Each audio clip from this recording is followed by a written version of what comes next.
Saudara, apa yang ada di dalam benak seseorang ketika dia menanam di kebun buah-buahan? Tentu dia ingin memetik hasil buah yang kualitasnya bagus dan rasanya enak.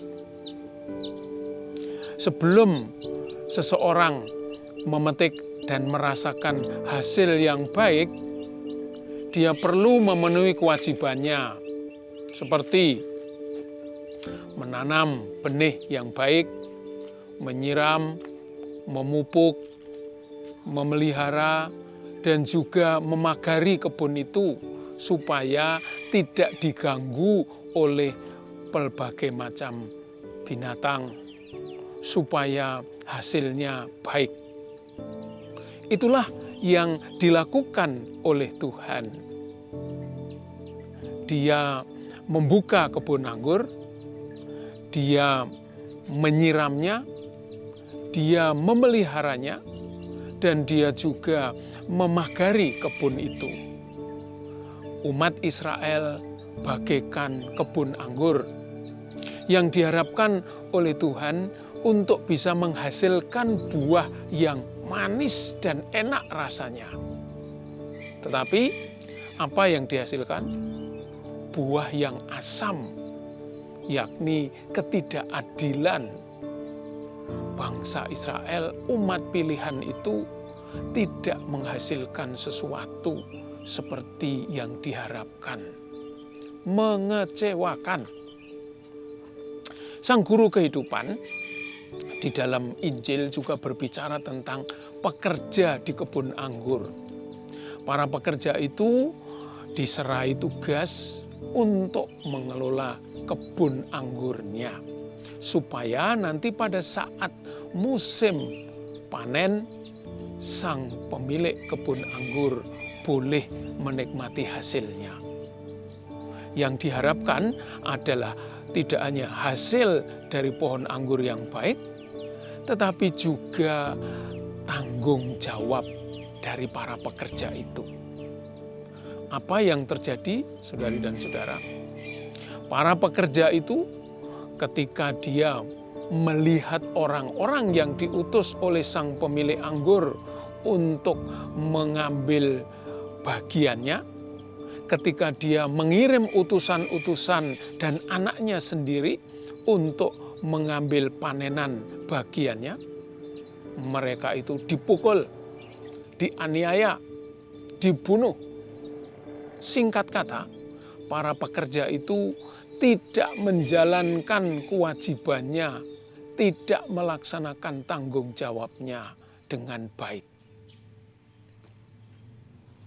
Kisah yang ada di dalam kitab suci itu menunjukkan tentang diri manusia. Bahwa manusia itu mempunyai dua tanggung jawab yang besar, yakni menjadi diri sendiri, dalam tanda kutip being, dan melaksanakan tugas yang dipercayakan kepadanya, dalam tanda kutip doing. Seringkali manusia lupa atau mengabaikan proses being. Orang lebih suka memberi perhatian pada doing. Memang melakukan pekerjaan-pekerjaan itu atau doing itu jauh lebih mudah daripada being.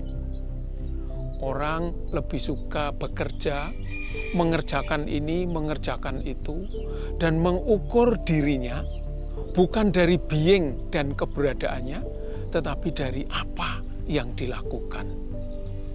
Hasil pekerjaannya, sukses usahanya, itulah yang seringkali dijadikan ukuran kualitas diri manusia.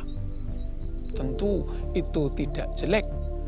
Namun demikian, sesungguhnya manusia itu lebih dulu mempunyai tugas dan tanggung jawab untuk menjadi dirinya sendiri, being. Dan apabila dia bisa being, bisa menjadi diri sendiri yang baik, maka segala sesuatu yang dilakukan juga akan baik. Manusia yang pada dirinya dan pada dasarnya adalah benar, dia akan berpikir mengenai segala yang benar, dan dia akan melakukan yang benar dan akan menghasilkan kebenaran. Apa yang disampaikan di dalam sabda Tuhan itu masih relevan sampai saat ini. Ada begitu banyak orang yang sekarang ini lebih sibuk mengerjakan ini dan mengerjakan itu daripada berpikir tentang siapa dirinya dan harus menjadi apa dirinya. Banyak orang mengukur kualitas dirinya dari keberhasilan kerjanya. Saudari dan saudara, kita dipanggil bukan hanya untuk bekerja, dan bekerja. Kita dipanggil untuk menjadi diri kita sendiri. Adalah tugas dan tanggung jawab setiap orang untuk menjadi diri yang baik seperti yang Tuhan kehendaki. Karena apabila manusia menjadi dirinya seperti yang Tuhan kehendaki, dia juga akan melakukan segala sesuatu yang Tuhan kehendaki. Kita tidak hanya diajak untuk berbuah dalam pekerjaan, tetapi berbuah dalam menjadi. Semakin kita menjadi buah-buah yang baik, semakin kita ini menjadi manusia yang berkualitas. Tentu saja apa yang kita lakukan, apa yang kita kerjakan juga akan menghasilkan buah yang baik. Karena itu menjadi tugas dan tanggung jawab kita, kecuali menjadikan diri kita seorang yang baik seperti yang Tuhan kehendaki. Kita juga perlu mendukung dan membantu orang-orang lain, terutama generasi muda, supaya mereka menjadi manusia-manusia yang baik seperti yang Tuhan kehendaki. Dan dengan demikian lewat hidup dan karyanya mereka menghasilkan juga buah-buah yang baik. Kita dipanggil untuk menjadi buah dalam kehidupan kita.